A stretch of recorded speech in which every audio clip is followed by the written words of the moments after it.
Saudari-saudara yang terkasih dalam Kristus, berjumpa kembali dalam katekese digital singkat hari ini. Hari ini kita akan membahas tema kita, Sakramen Tobat sebagai tanda kasih Allah. Untuk lebih jelasnya, mari kita bahas bersama-sama. Saudari-saudara yang terkasih, kasih Allah dalam pandangan iman Katolik adalah sebuah misteri yang terus-menerus mengundang perenungan.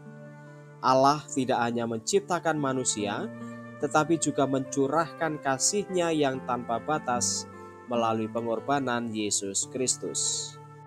Namun, meski kasih Allah begitu besar, masih muncul pertanyaan, mengapa kebebasan manusia tampak menjadi penghalang dalam merespon kasih yang sepenuhnya tanpa syarat ini?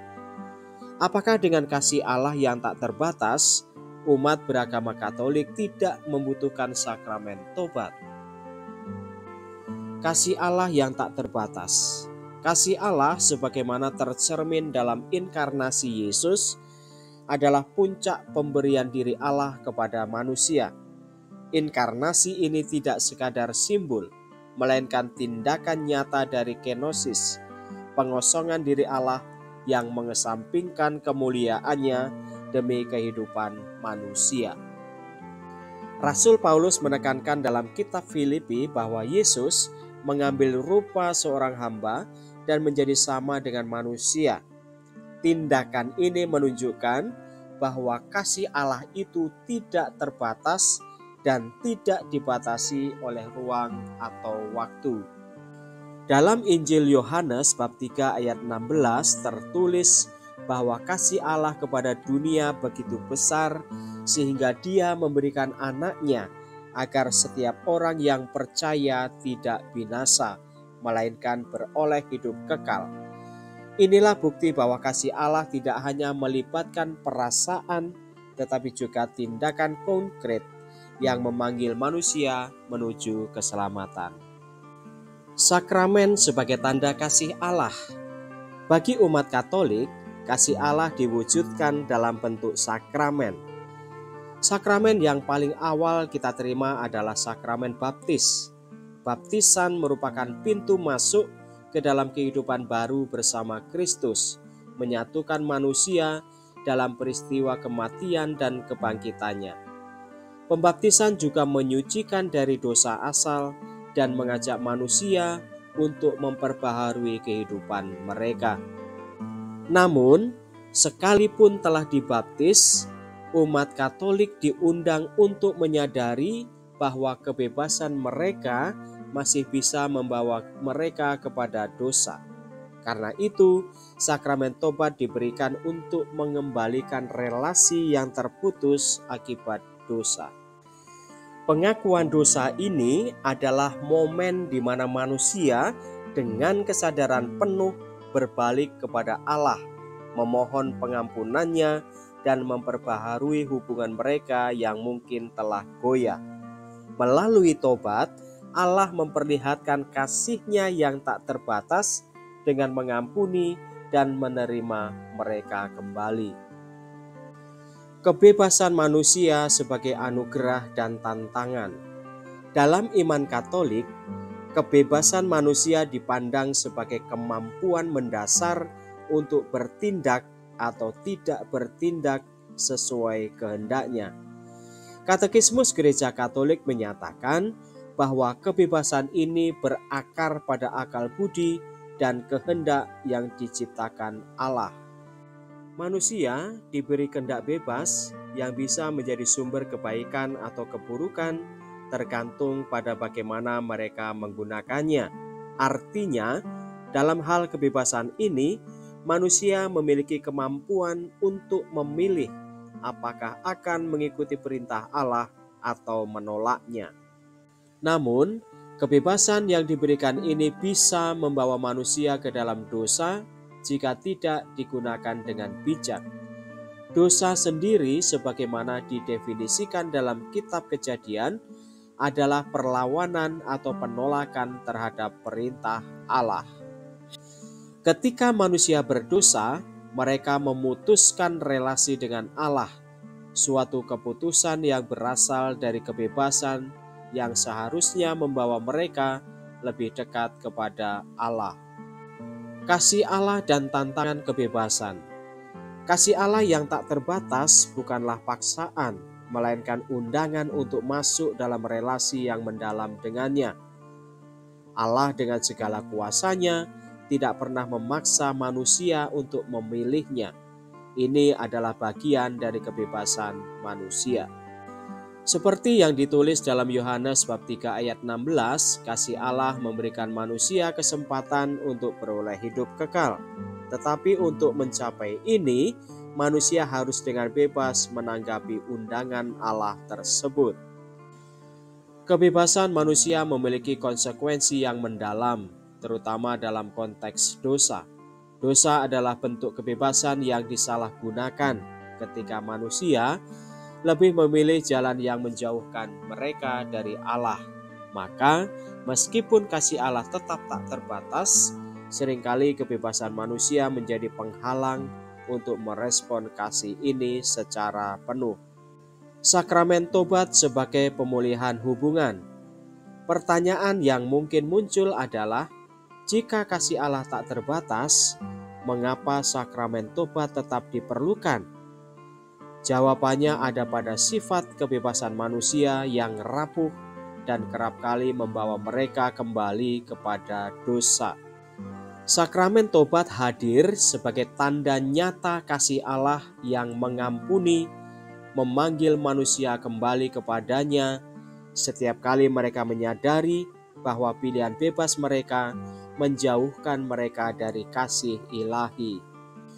Seperti yang dikatakan dalam Katekismus Gereja Katolik, dosa adalah penghinaan terhadap Allah, penolakan terhadap kasih yang Ia berikan.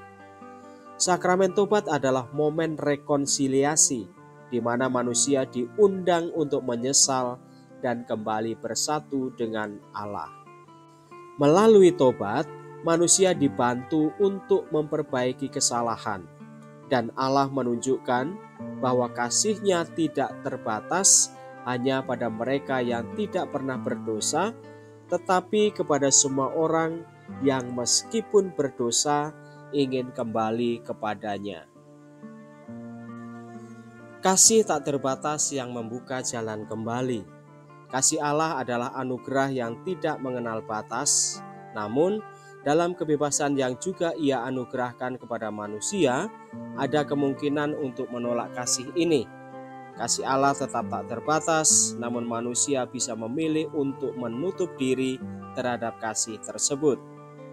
Sakramen tobat adalah jalan yang diberikan gereja untuk memulihkan relasi yang terputus itu, mengajak manusia untuk kembali kepada Allah dengan kebebasan yang didasarkan pada tanggapan cinta yang tulus. Dalam refleksi ini, kita melihat bahwa kasih Allah memang tak terbatas, tetapi di sisi lain, kebebasan manusia seringkali menjadi tantangan yang membuat relasi dengan Allah goyah. Dengan kasih yang tak terbatas, Allah selalu memberi kesempatan bagi mereka yang ingin kembali, meski mereka telah berulang kali jatuh. Hal ini mengingatkan kita bahwa kebebasan sejati ditemukan ketika kita mengarahkan hidup kepada Allah yang tak pernah lelah menawarkan kasih dan pengampunannya kepada kita. Sakramen tobat atau rekonsiliasi adalah tempat istimewa untuk menerima belas kasihan dan pengampunan Allah. Sakramen ini merupakan tempat untuk penyembuhan pribadi dan bersama. Dalam sakramen ini, semua orang yang dibaptis memiliki perjumpaan baru dan pribadi dengan Yesus Kristus, serta perjumpaan baru dengan gereja yang memfasilitasi rekonsiliasi penuh melalui pengampunan dosa. Dalam sakramen tobat, peniten berjumpa dengan Yesus, dan pada saat yang sama, ia mengalami penghargaan yang lebih dalam terhadap dirinya sendiri. Para Bapa Sinode meminta agar sakramen ini ditempatkan kembali di pusat kegiatan pastoral gereja.